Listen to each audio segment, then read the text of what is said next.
Hey, hello everyone, and today we are going to start with our lecture 10, right? So, आज का जो हमारा lecture है that will be focused upon कि what is UGC, what is AICTE, what is MCI, what is NBA, what is NAAC, what is CABE, what is RUSA. So, as you can see over the screen, जैसे कि आप screen पर देख पा रहे हो, ये सारे जो वर्ड्स हैं ये जनरली हमारे higher education system of India से रिलेटेड हैं एंड ये सारे जो वर्ड्स हैं ना थोड़े से कंफ्यूजिंग है. मतलब मेरा ये ऑब्जर्वेशन है, इवन माई सेल्फ, लाइक मैं भी खुद भी जब ये वर्ड्स पढ़ रही थी ना तो आई ऑल्सो गॉट कन्फ्यूज कि यार ये सारे वर्ड्स को मैं कैसे याद करूँगी. They are going to be very very tough. But what I did, I tried कि इन सब वर्ड्स के बीच में मैं आपस में कुछ लिंक निकाल सकूँ ताकि हमें इसे याद करने में आसानी रहे. सो वही मैंने करने की कोशिश की है. As you can see over the screen यहाँ पे कॉन्करेंट लिस्ट है. क्या आप मुझे बता सकते हैं कॉन्करेंट लिस्ट क्या होती है? सी एक्चुअली हमारे कॉन्स्टिट्यूशन में थ्री तरह के लिस्ट है. एक होती है आपकी यूनियन लिस्ट, एक होती है state list and third is concurrent list. State list वो है जो स्टेट्स जिनके ऊपर काम करेंगे. यूनियन लिस्ट वो होती है जिस पे सेंट्रल गवर्नमेंट काम करेगी. कॉन्करेंट लिस्ट में वो चीज़ें मेंशन्ड है जिस पे दोनों गवर्नमेंट मिलके काम करेगी. तो हमारा जो एजुकेशन सिस्टम है वो कॉन्करेंट लिस्ट के अंदर आता है. ये चीज़ आपको याद रखनी है. आपको मुझे बताना है कि कौन से सेक्शन के अंदर ये चीज़ आती है. कॉन्करेंट लिस्ट हमारे कॉन्स्टिट्यूशन के कौन से सेक्शन में. नाउ जैसा कि आप स्क्रीन पर देख पा रहे हो, कॉन्करेंट लिस्ट दोनों गवर्नमेंट मेजर में काम करेंगी.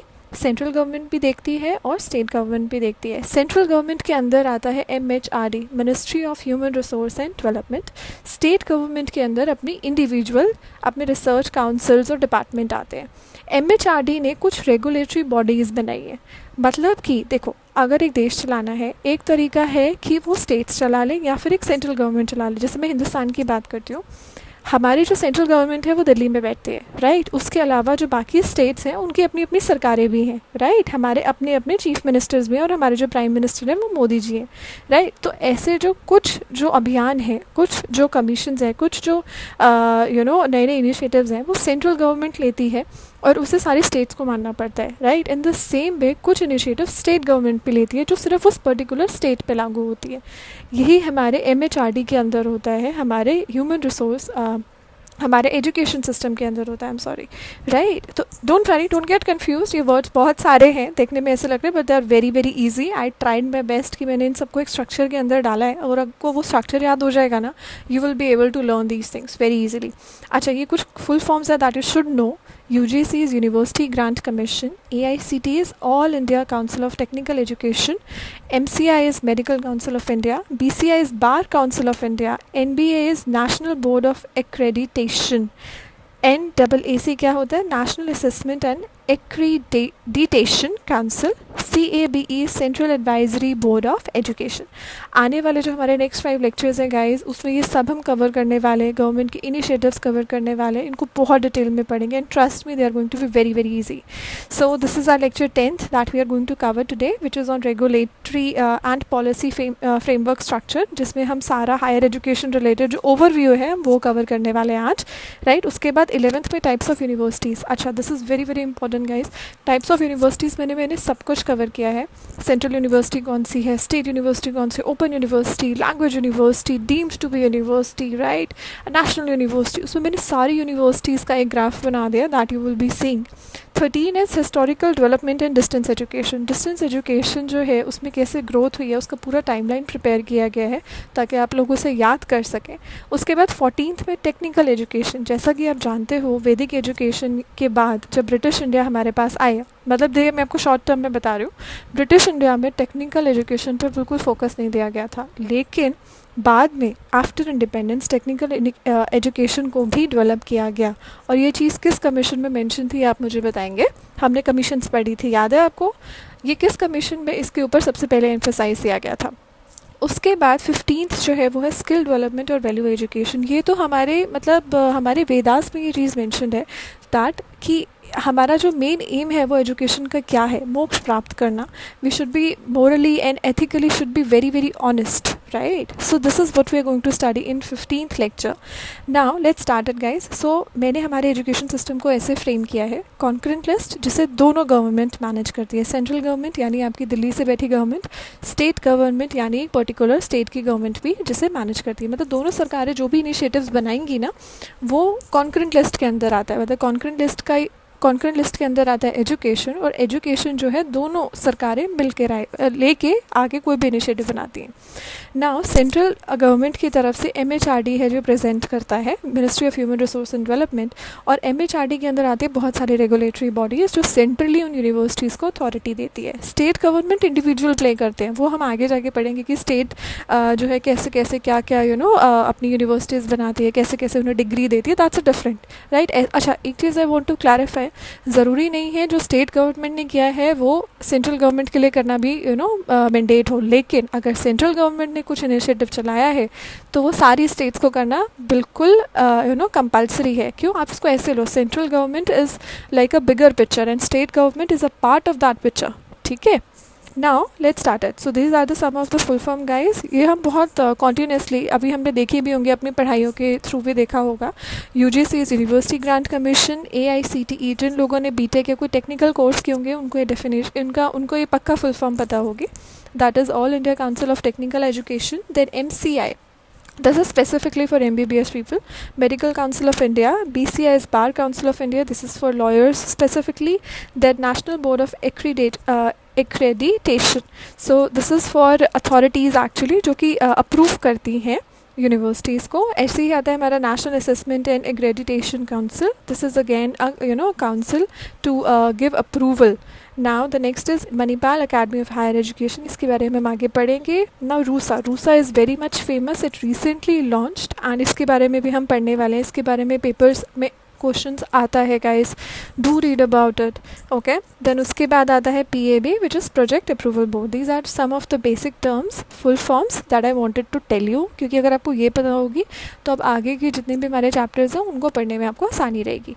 Let's start it. So apex level bodies, apex का मतलब क्या होता है? मेन, सेंट्रल, जो सेंट्रल लेवल बॉडीज़ हैं इसको मैंने एक्चुअली क्या किया है, I tried to give you brief. पहले हम ओवरव्यू पढ़ेंगे कि बाहर से ढांचा कैसा दिखता है, उसके बाद we will go in detail कि पार्ट्स क्या क्या है। So the apex level bodies are, they are specifically 2 types. Regulatory bodies होती हैं, एक रिसर्च काउंसिल होती है। अच्छा, रेगुलेटरी बॉडीज़ जो होती है ना, ये आपकी मास्टर्स तक होती है, मतलब they give you approvals, like कि आपकी यूनिवर्सिटीज़ को अप्रूवल देना, रेगुलेट करना। अथॉरिटेटिव बॉडीज़ जो होती हैं उन्हें बोलते हैं हम रेगुलेटरी बॉडीज़। रिसर्च काउंसिल्स होते हैं जैसे कि आपने किसी सब्जेक्ट में रिसर्च करना है, जैसे एग्रीकल्चर में करना है, इकोनॉमिक्स में करना है, या आगे जितने सब्जेक्ट्स में आपने रिसर्च करना है, दीज आर दोज काउंसिल। तो ये दोनों अलग डिपार्टमेंट्स हैं, दोनों को मर्ज नहीं करना है।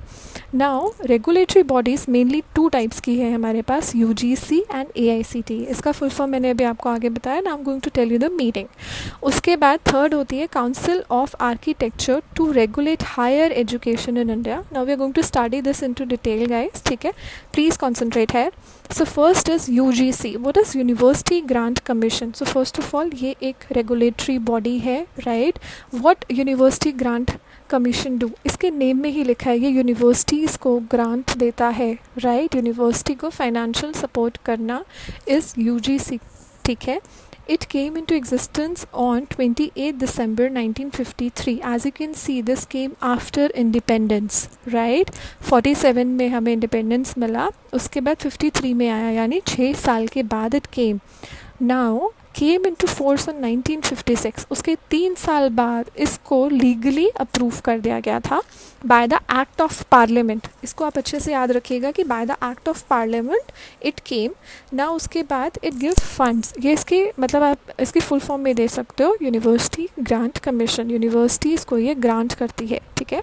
ना इसकी main important function, this is very very important, this is CDM, this is coordination, determination and maintenance of what, of universities, ठीक है। सो इसका UGC का मेन फंक्शन क्या है, CDM, UGC, C से ख़त्म हो रहा है, C से स्टार्ट होगा इसका function, CDM, that is coordination, determination and maintenance of universities, right. उसके बाद नेक्स्ट इंपॉर्टेंट है, it does not have the power to establish और derecognise any university.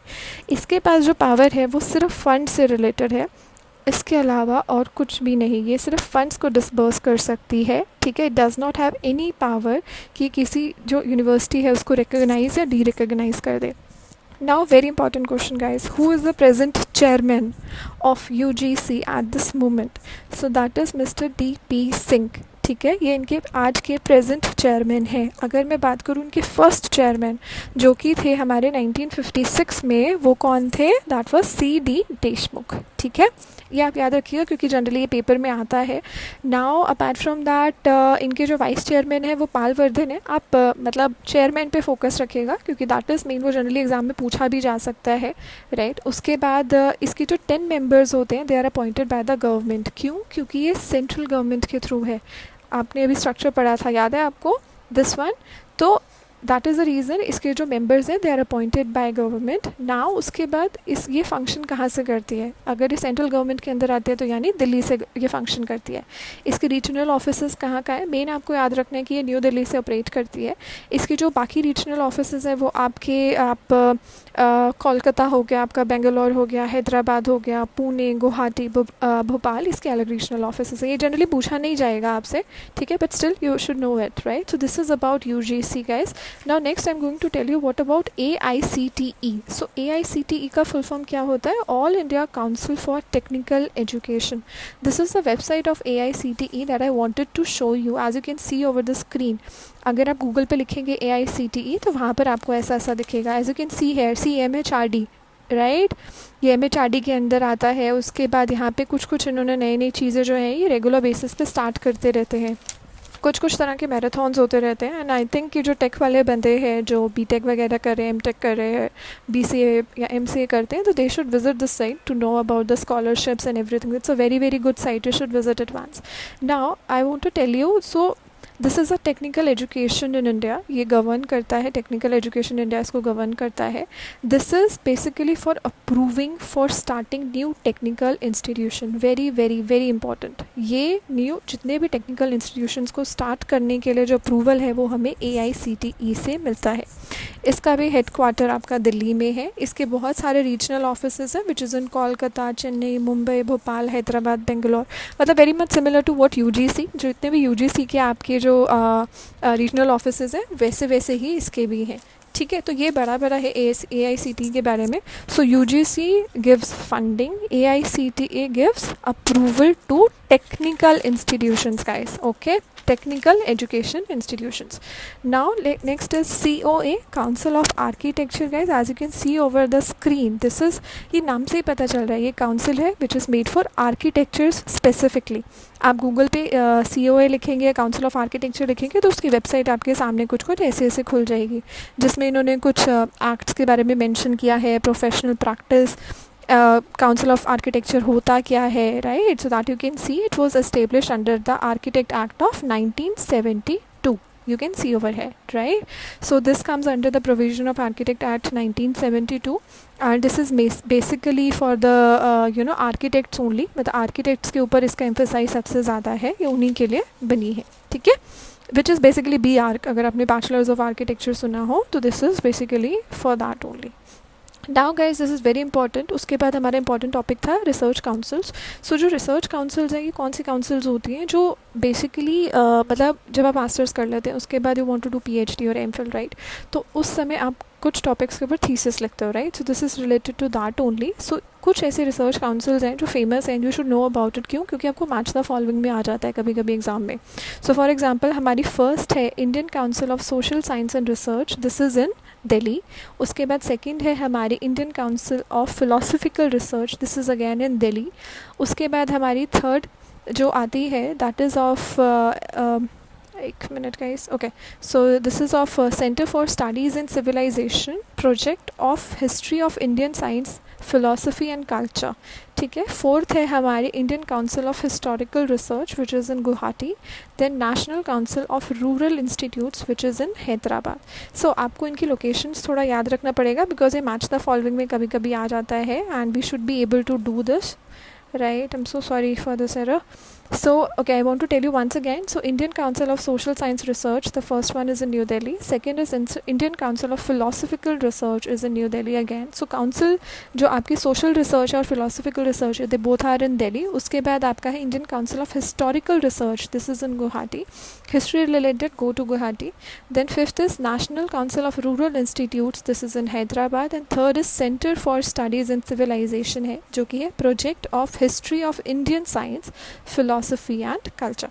So these are the some of the major research councils that we have at this point of time for higher education in India. ये higher education के लिए बनी हुई है इस समय India में, right. Now the next is, ये एक टाइमलाइन है दैट आई वांटेड कि आपको थोड़ा सा डेट्स वगैरह अगर हमें याद नहीं होती तो let's make it with the help of a timeline. तो हमने देखा यूजीसी जो स्टैट्यूटरी है, जो डिस्कशन स्टार्ट हो गया था 1953 में, उसके बाद it came into force in 1956 after 3 years, right. उसके बाद 1956 में ही स्टेट यूनिवर्सिटी एक्ट भी आया था. Remember what is state university act? मतलब स्टेट्स अपनी अपनी यूनिवर्सिटी सेटअप कर सकते हैं. That also came in 1956. UGC भी 1956 में बिल्कुल लीगल हो गया था और 56 में ही आपका स्टेट यूनिवर्सिटी एक्ट आया था. अच्छा, दिस इज़ वेरी इंपॉर्टेंट. 56 में ही आपका कंपनीज एक्ट आया था. उसके बाद 56 में जब कंपनीज एक्ट आया, कहते हैं इसी के अकॉर्डिंग आगे आप पढ़ोगे कि पब्लिक और प्राइवेट इंस्टीट्यूशंस का भी एक पार्ट है, जो एक रोल है आगे प्ले होगा. कि मतलब धीरे धीरे क्या हुआ था, सिर्फ सरकार फंड ना करे, प्राइवेट लोग भी आगे आ सकते हैं, मतलब वो सरकार के साथ मिलकर इंस्टीट्यूशन चला सकते हैं. That comes under companies act. उसके बाद आपका फर्स्ट IUC जो है that came in 1994. So what is IUC guys? So IUC is your inter university centre. ये यूनिवर्सिटीज़ के अंडर ही बना होता है, यूनिवर्सिटीज़ के under, so that they can manage their activities. And this was firstly came in 1994. उसके बाद NAAC which came by UGC के बाद UGC के थ्रू आया था, सॉरी. उसके बाद 2013 में आपका आया था रूसा. सो फर्स्ट आपको फर्स्ट 4 जो ये इंपॉर्टेंट है आपके लिए, यू शुड रिमेंबर दिस कि 1953 में UGC को डिस्कस किया, 56 में उसको ऑफिशियली फोर्स में लाया गया, 56 में ही यूनिवर्सिटी एक्ट आया, 56 में ही कंपनीज एक्ट आया था, right. Now what is RUSA? Okay, so RUSA जो है आजकल के एग्ज़ाम में बहुत कॉमनली पूछा जा रहा है. What is this RUSA? So RUSA is a राष्ट्रीय उच्चतर शिक्षा अभियान, राइट. इसको हम कहते हैं नेशनल हायर एजुकेशन मिशन. सो कुछ नहीं है, राष्ट्रीय को नेशनल कहते हैं, उच्चतर को हायर, शिक्षा को एजुकेशन, अभियान को mission. So this was established by MHRD in 2013 under Narendra Modi ji. ठीक है. नाउ ये जो बेसिकली इसमें जो फंड्स फ़्लो करते हैं, सो फंड्स कैसे फ़्लो करते हैं?